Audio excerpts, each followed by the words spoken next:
મેર કરી દેને ભગવતી લીલા મેર કરી દે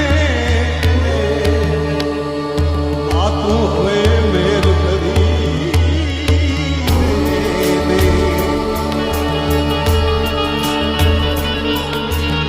52 અક્ષર માંથી એક માં શબ્દને લઈ લો ને તો મારે માટે દુનિયાના બધા અક્ષર નકામા.